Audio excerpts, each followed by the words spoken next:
So as a neat little exercise or application of this net gravitational field stuff, I'm going to take a planet like Earth and I'm going to put something in orbit around it. And normally we put things in orbit so they can come around the back side and they zip around the front side and they come around the back side, and they do this around the equator of the planet.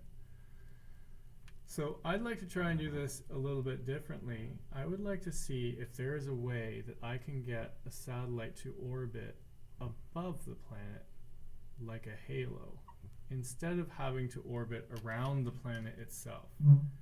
So short answer, yes, you can do this. It's going to need a little bit of work. So what I'm going to try and construct then is an orbit that sits above the 60th parallel on the planet, and I would like to put it 1,000 kilometers above the surface of the Earth.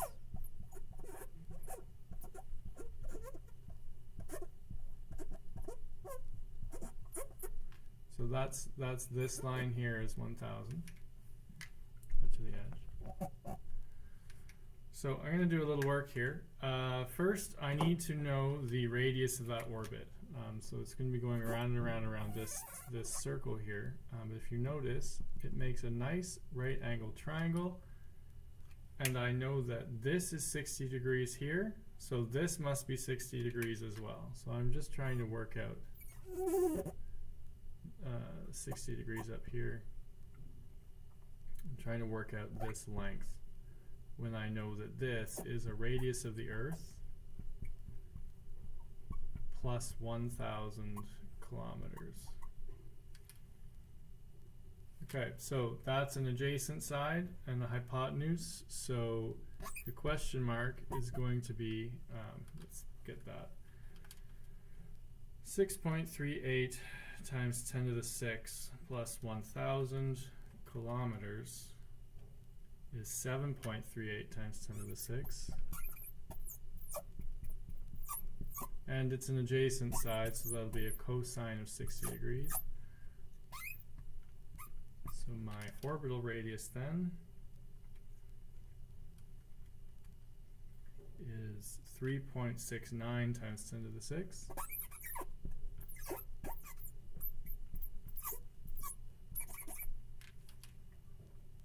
Okay, lovely. So the first thing I'm going to get then is the force of gravity, or the net gravitational field, on my object at this particular location due to being at the Earth's I'm going to get the net gravitational field due to the Earth at that particular place. So that would be, let's see, G equals 6.67 times 10 to the negative 11. The body causing the gravitation is Earth, so 5.98 times 10 to the 24. Because I'm doing a field calculation, I can just leave that m out. It doesn't matter. And if I'm here, 1,000 kilometers above the surface, then I'm 7.38 times 10 to the 6 from the planet's surface.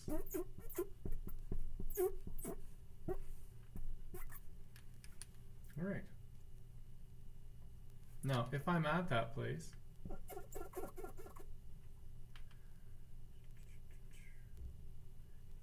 if this is 60, the horizontal component is adjacent, and the vertical component is opposite, so my r hat then would be cos 60, sine 60, and the sine part is down, and the cos part is going to change depending on whether I'm on that side or that side, so it's plus or minus. So I'm just going to leave it as, well, let's do it negative because that's consistent. How's that? Okay. Good. So if I work this out, 6.67 times 10 to the negative 11 times 5.98 times 10 to the 24 divided by 7.38 times 10 to the 6 squared gives me 7.323.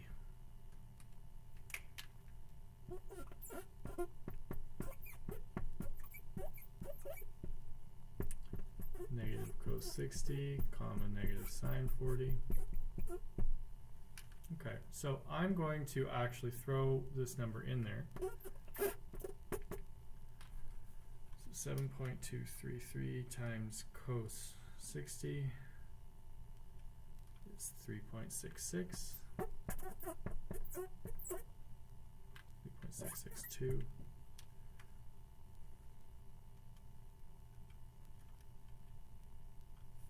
And I get 6.342. I don't think that's right.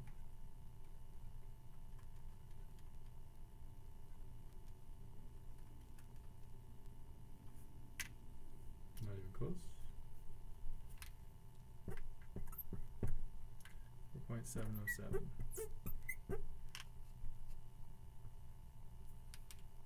I'm just going to check that other one.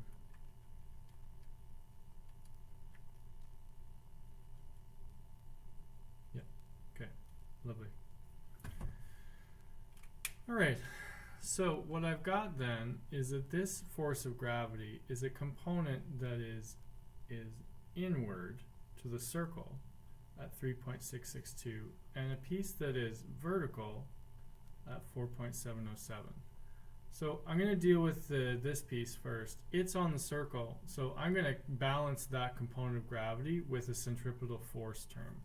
So I'm going to set the centripetal force equal to the horizontal component of that gravitational field.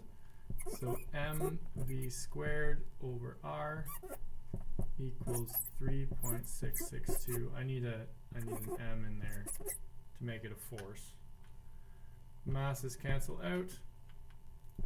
V squared equals 3.662 multiplied by the radius of that orbit, which we already figured out was this thing, 3.69 times 10 to the 6. So my speed would be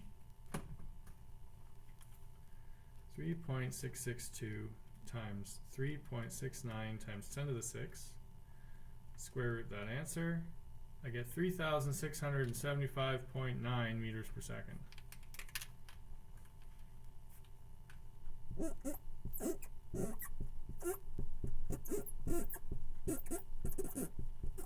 Okay, now I'm going to turn that into an orbital period. The speed is 2 pi r divided by the time. So period would be 2 pi, the radius of the orbit, divided by the speed we're traveling at.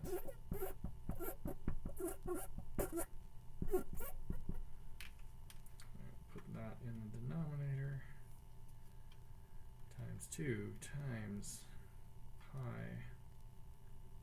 times 3.69 times 10 to the 6 gives me 6,307 seconds,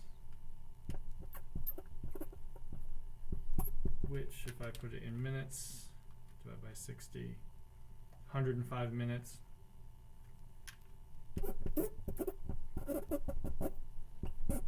And if I put in hours, gives me 1.752 hours. All right. So if I got this thing up there and I got it going around in a circle at that speed, it would be traveling in an orbit with that radius once every 1.752 hours. And if I did that, then the horizontal component is balanced out. I've been able to construct an orbit over something that isn't there. But there's a catch. And the catch is that I only balanced the horizontal piece. I didn't balance this. So how am I going to do that? Well, in order for this satellite to be doing that, it's got a force of gravity that way and a force centripetal that way, which I balanced. And there's going to be a component of gravity this way, which I haven't balanced yet. I need to add in another force here. I need something that way. I need some sort of thrust. So if you were to put an engine onto this satellite and have it trying to fly up and away from Earth, you could set it so that its thrust was sufficient to cancel out this particular term, and then all the forces would be balanced, and this thing would be allowed to orbit around like a halo. So that's kind of neat. Why would you ever want to do that? Well, for something like Earth, you probably don't, unless you're trying to spy on something that's up high in the north, but I suppose you could just fly over the north and set your orbit this way. Where this becomes interesting is if you have something like an asteroid hurtling towards the planet. And so let's get rid of the math and put in a catastrophic event. But I thought math was catastrophic. You're so cute. So suppose you had an asteroid here, and it was going to hit the Earth, like so. And, you know, bad things are going to ensue. If I could get at this thing soon enough, all I need to be able to do is to change its trajectory a teeny tiny bit, just so that it misses the planet. I don't care about destroying the asteroid, I just don't want it to hit the Earth. So I need to be able to drag this asteroid that way, right? I need a component that's going to point in that direction in order to get to pull this off. So how do you do that? Well, the problem with launching a rocket from Earth is you can't hit a rocket you can't hit it this way from this direction. You'd have to throw it and have it come around and strike like so, which is challenging. We just have a lot of maneuverability out there, right? Like in space, like trying to steer your car by sticking your hand out the window, right, to catch the resistance from the air. Like it would work, but you'd have such a huge turning radius that I'm not sure you'd be able to do something that fine. Second problem, if you throw something heavy out there and it hits this, it's likely going to shatter this or shatter that, and so then you end up with billions of little bits floating around out there that are all going to crash into the Earth, which may not necessarily be better. Another option would be to try and get a satellite out there, land it on the asteroid, put a rocket on the asteroid, like bolted to its surface, and then have the rocket try and push it, which should be okay. But again, you'd have to get something up there, get it out there, get it landed, get the rocket attached, get it going. You might not be able to create enough thrust. But if you had a satellite that was sufficiently heavy, and you launched it from Earth and had it get into orbit around this particular thing, which a high school student at the end of this unit is able to calculate approximately what those orbits are. Like, we can do that. If you could get it in orbit around this asteroid and then change that orbit so that instead of orbiting around the equator, you were orbiting like this with your thrusters blowing that way, the gravity of the meteor or the asteroid is pulling you in, which is allowing you to keep your orbit going. But the thing about forces is if something's pulling you that way, you are pulling on it as well. So this force component, which I've erased, is not only acting on the satellite, it's also acting on the little planetoid. So we'd have to redo the calculations using the satellite's mass instead of the asteroid's mass. But by setting up an orbit like this on two masses that are approximately the same size, you start to make the heavy one, the one that's causing the orbit, drift, like it's being pulled by a tractor. And this is not nonsense. This is one of the plans on the drawing board at NASA for the disastrous asteroid impact that everyone has hypothesized that's on its way, allegedly. So this idea of using a tractor to pull an asteroid is very, well, practical is maybe not the word, but it's serious. Like, it actually works. there's a number of mining companies, I think, actually, that are trying to buy rights to asteroids in the asteroid belt to do literally this in order to tractor an asteroid into either a lunar orbit or an Earth orbit so that it can be mined for its precious metals. Like, that blows my mind to think of somebody trying to drag a massive asteroid under controlled circumstances into an orbit where it can be cut apart and used for its bits. But before we get too caught up in the fantasy, let's do some math. So I'm going to erase this and we'll try a calculation on an actual tractor problem.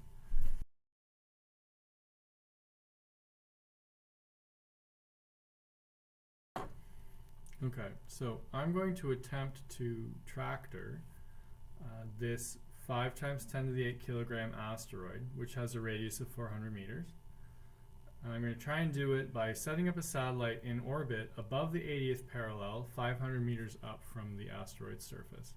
So I'm going to need the net gravitational field at that edge from the asteroid. So let's do that. G equals 6.67 times 10 to the minus 11. This is the thing casting the gravitational field for the satellite to experience. And I am 400 and 500, that's 900 meters up, squared. So the 80 degrees is here, then it is also here. So the horizontal is the cosine component, the sine is the vertical.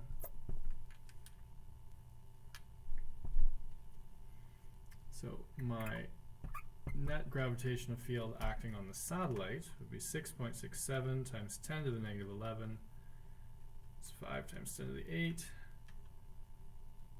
divided by 900 squared.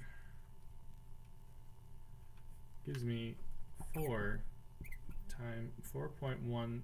Let's keep 3 decimal places. 4.117 times 10 to the negative 8 cos 80 comma negative sine 80. Okay, and so if I throw that into the bracket, that number cos 80 equals 0.1736.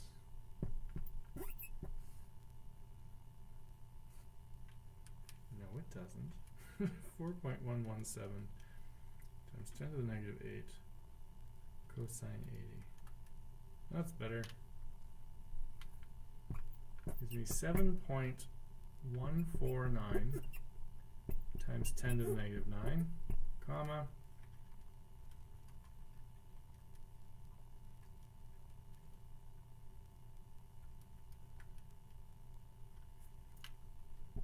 .114 times 10 to the negative 8.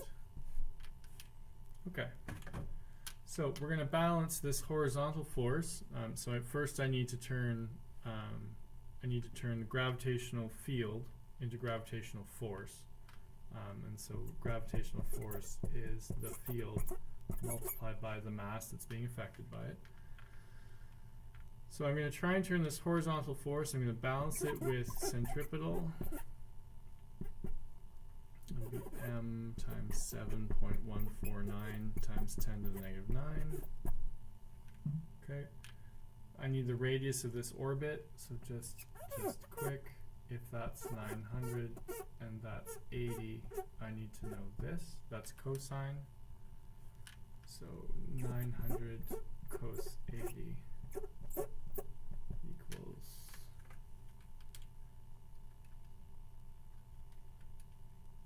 156 meters. So that's my radius. Masses go away. V squared would be 7.149 times 10 to the negative 9 times 156.283.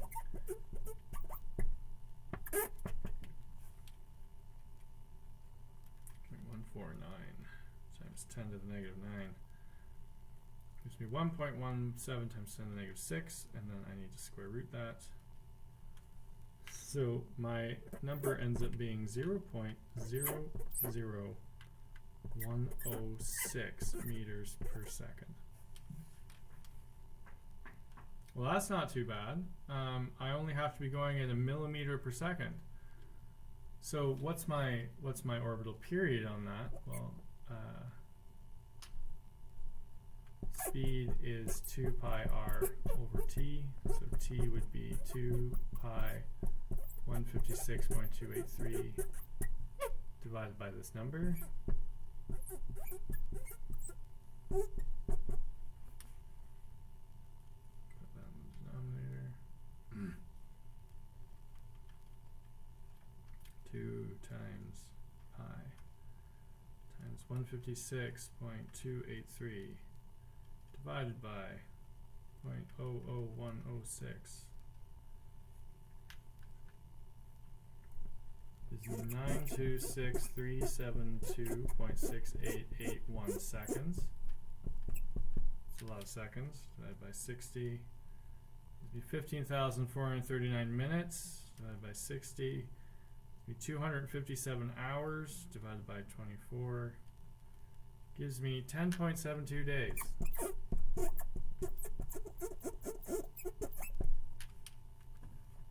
Okay, so the neat thing about this is that this is not a very high speed. Right? This is very achievable.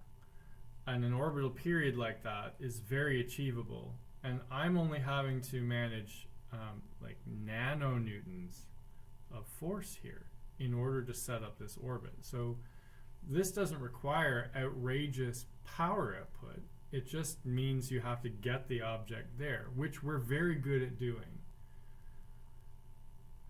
So I've set up this particular orbit. I know its speed and I know its orbital period, so that's easy to manage. I know the size of the thruster I'm going to need. So all I need is 41 nanonewtons of thrust in order to balance out my y component, and then I can hold these objects in that particular location. Okay, so here's the important part. How is this affecting the asteroid? So if I erase this and sort of redraw,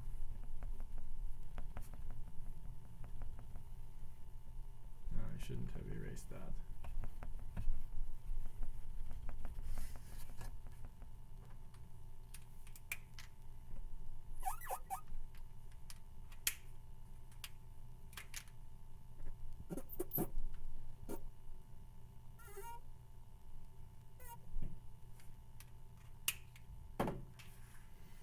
So I'm going to try and get the net gravitational field acting on the asteroid from this particular satellite.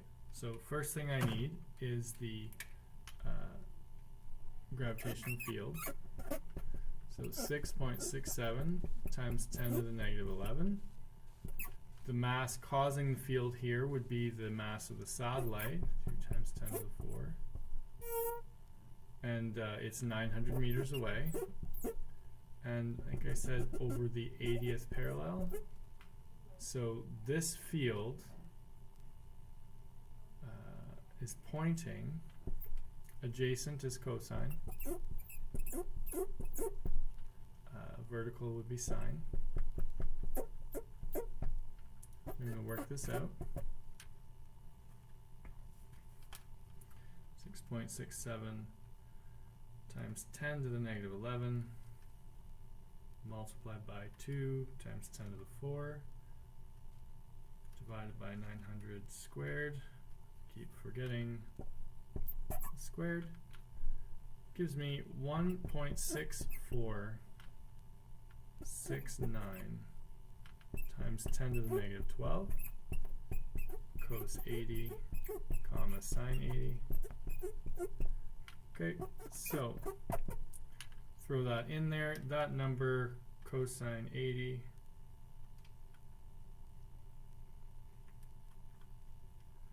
gives me 2.886 once you round it, times 10 to the negative 13. And 1.6469 times 10 to the negative 12 times sine 80 equals 1.622 times 10 to the negative 12. Okay, so those are accelerations, right? They're a net gravitational field. So when the thing is in that orientation, there is a horizontal acceleration in this way. Keep in mind, though, that this ball 5 days later will be on the other side, so then there'll be a drift that way. And halfway between that, it was over here. So what the asteroid is experiencing, if you can see this from my hand, is a force that way and a force like this. So it will corkscrew as it goes because of the horizontal component. But the vertical component is unbalanced, and it is perpetually pointing up through the center of that orbit. So this asteroid is going to experience an acceleration of 1.622 times 10 to the negative 12 along the axis that this satellite is orbiting around. Well, hooray, right? An acceleration 10 to the negative 12. How impressive is that?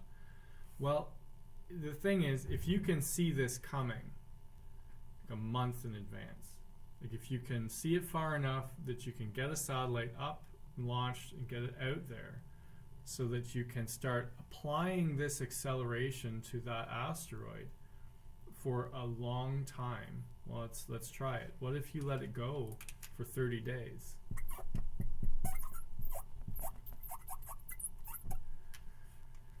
So kinematics equations apply miraculously, right? Because this is constant based on the fact that this is always the same distance from the asteroid. So if you have an initial speed of 0 and a time of 30 and an acceleration of this, we should be able to calculate a distance. So distance is VIT plus 1/2 AT squared. So distance would be, this term goes away, it's 1/2. There's our embarrassingly small number, 1.622 times 10 to the negative 12. Okay, so I'm going to put my time in there, 30. But this time has to be in seconds. So 30 days is that many hours, which is that many minutes, which is that many seconds. And now I have to square the thing because time is squared. So the distance that this little setup will drag that asteroid over a month is, well, 1/2 of that, 1.622 times 10 to the negative 12 divided by 2 gives me 8.11 times 10 to the negative 13. 30 times 24 times 60 times 60 is a big number, 2.5 million. Square it, I end up with 6.718464 times 10 to the 12. That number times 8.11 times 10 to the negative 13 gives me 5.448 meters.